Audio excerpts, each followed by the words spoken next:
Hi, this is Wendy Lee, and I'm an independent Stampin' Up! Demonstrator here in the US. And I'm excited to show you today a fast and easy card that you can make using your scraps of designer series paper. So today's project is featuring the Happy Thoughts stamp set, which is one of my favorites out of the new January to June mini catalog. One of the things I like the best about it is that there's inside as well as outside sentiments that you can use. So, and it's who doesn't like a stamp set called Happy Thoughts, right?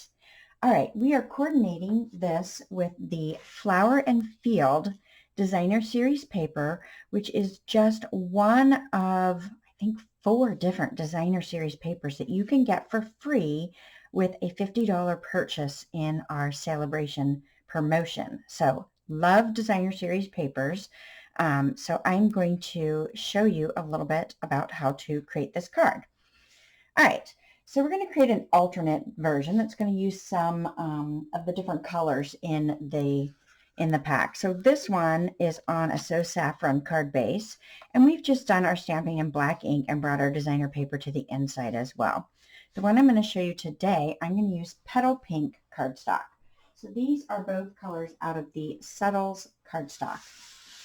All right, so I have a piece of 5.5 by 8.5 Petal Pink cardstock. I'm going to fold this in half and use my bone folder. Okay, perfect. Now I am just going to adhere strips of designer paper right to this card base. So I'm going to start off at the top and bottom, and so I've just cut strips, 6-inch long strips. You could cut them down to 5.5, but I had already cut my paper into 6-inch lengths, so I will just snip this off in the end. So the first 2 strips I'm going to use are 5/8 of an inch high, so they're a little bit wider than what we're going to use in the center. So I'm just going to apply some, gosh, you could apply the adhesive to the strip, or you could apply it directly to the card base. It's entirely up to you on how you want to go about it. I'm just going to apply it to the card base for this. And let's see if I can see this well enough to get this layer down. All right, great. So then we'll go ahead, I'm going to go ahead and open this and apply some adhesive along this bottom here as well. And we'll just lay this bottom strip down. That way I can make sure I'm right on the edge. Okay, so that's the parameters that I'm working inside of. So let's go ahead and add our layers of designer series paper. So these are each cut a 1/2 inch wide. So again, you could put it on the back of the paper, or you could put it right on your card base. So I'm going to go ahead and put it on my card base again, because I'm finding that's actually a little bit easier. And I'm going to lay this down.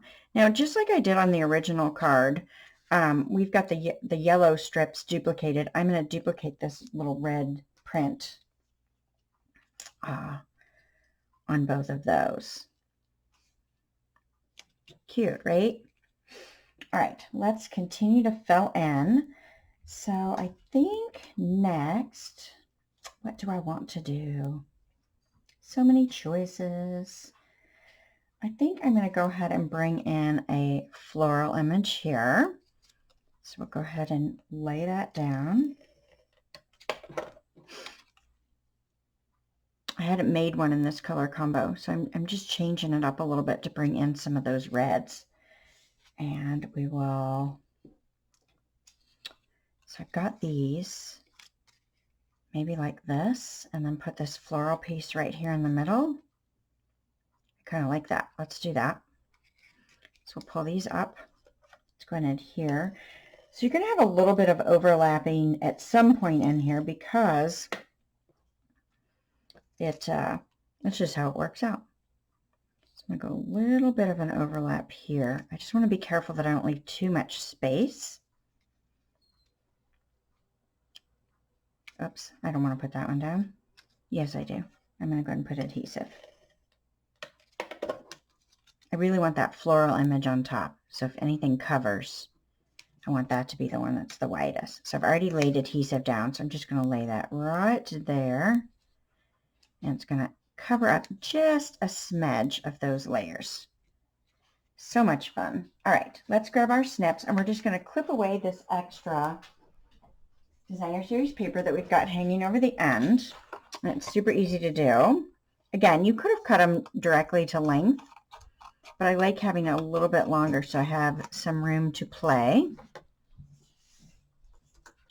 All right, cute. All right, so next we're going to bring in a piece of vellum cardstock, and this is going to apply right here. Now, I don't want to put this down just yet because when you apply adhesive to vellum, you're going to see that through the layers. So I'm actually going to create the label next. So let's move this out of the way, and we will bring in, I hope, there it is. So I've got a piece of black cardstock, and I'm going to bring in the sentiment, and I'm using Versamark, so I'm just going to stamp it in Versamark ink. Now I want this to end up kind of up high on this label and over somewhat centered, but not totally centered. So hopefully I get my placement okay. So I'm going to stamp that with Versamark, and then I'm going to dip this in my white embossing powder, shake up the excess, and then we'll go ahead and heat this up with our heat tool. Now I'm still using a very old Stampin' Up! Heat tool. It's been lasting me quite some time. So mine's a little bit loud. The current model covers the tip. It's much safer than this one was, and it's got 2 speeds on it. Mine does not have 2 speeds, so it's a little bit loud. So hopefully you can still see the magic of the powder changing.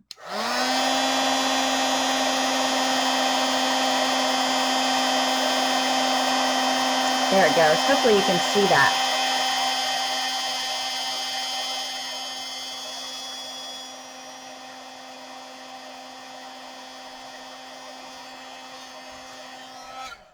So when you're embossing, you just want to make sure that the powder turns to a shine, and then you stop. You don't want to overdo it, or it will dull and turn kind of a brownish color. All right, next I'm going to bring in my, I think these are Tasteful Labels. Yes, Tasteful Labels dies. I love these. And I'm going to take this one here, and I'm going to go ahead and die cut this out. All right, so that gives me this right here. Now I want to go ahead and adhere this down to the vellum. Let's see if I've got, yep, I've got a few of my black dimensionals left. You could use the white dimensionals if you prefer. It really doesn't matter. But I've got some left on this sheet, so I'm going to go ahead and use these so it all coordinates. That way you don't see the dimensional as easy. Whoops, leave that one in there. So I'm just going to lay this centered on this vellum layer here.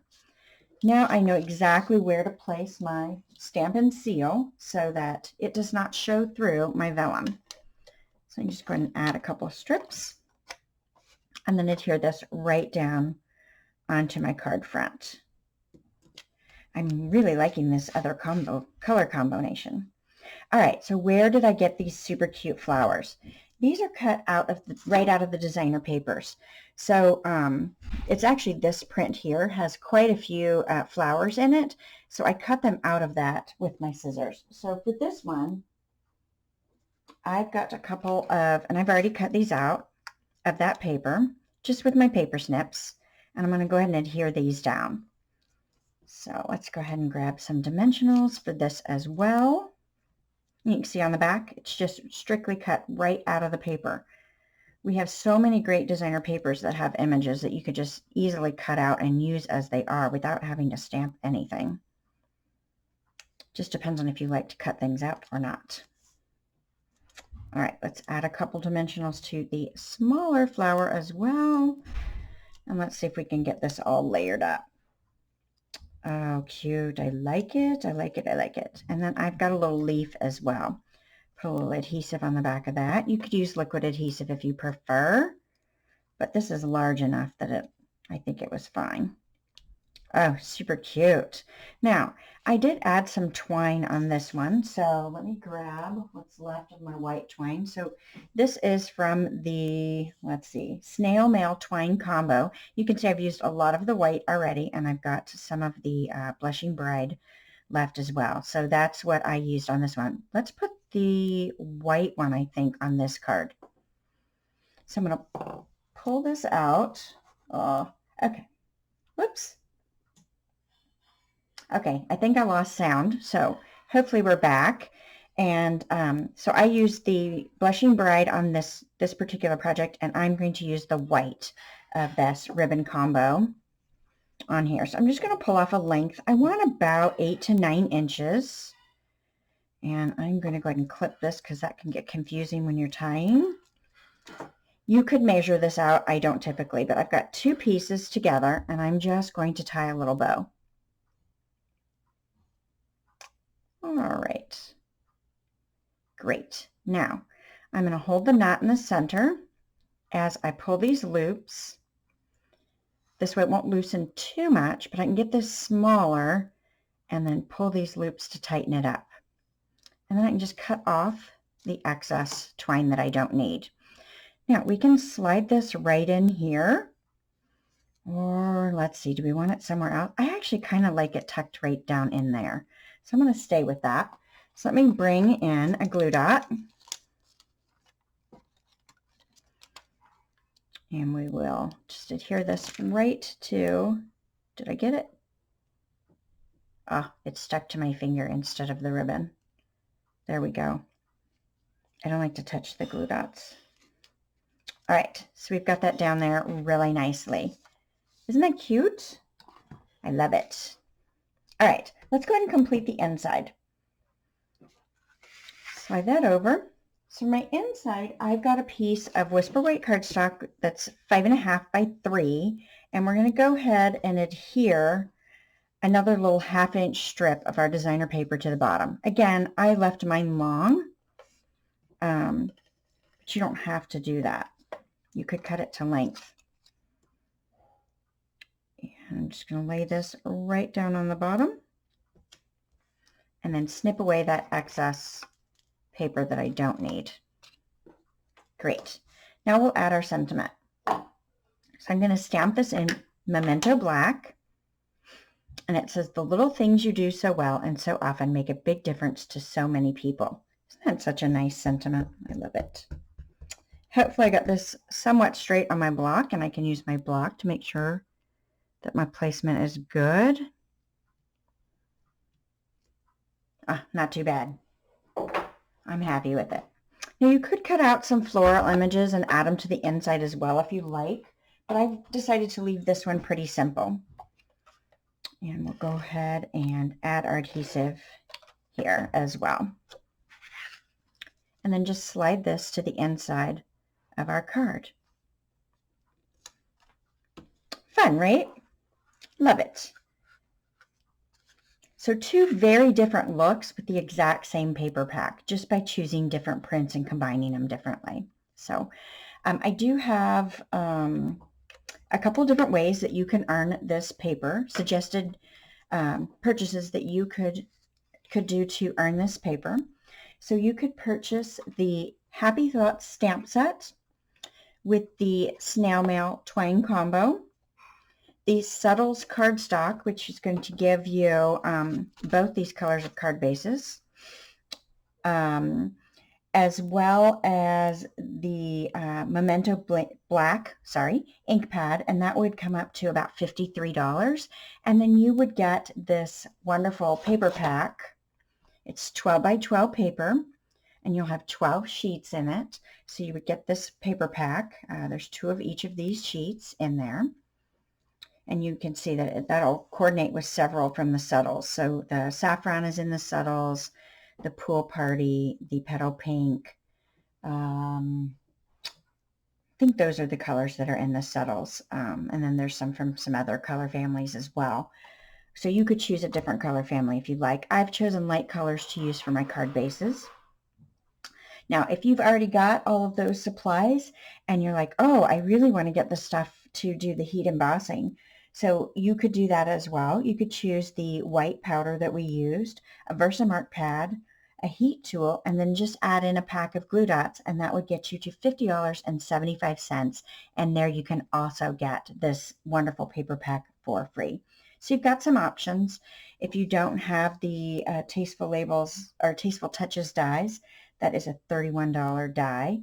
So it is very easy to add just a couple other items on your supply list to get you that paper for free. So hope you enjoyed this, and this gives you some inspiration to use up some of your wonderful designer series papers and create some fast and easy fun cards. Thanks so much, and I'll hope to see you again soon. Bye for now.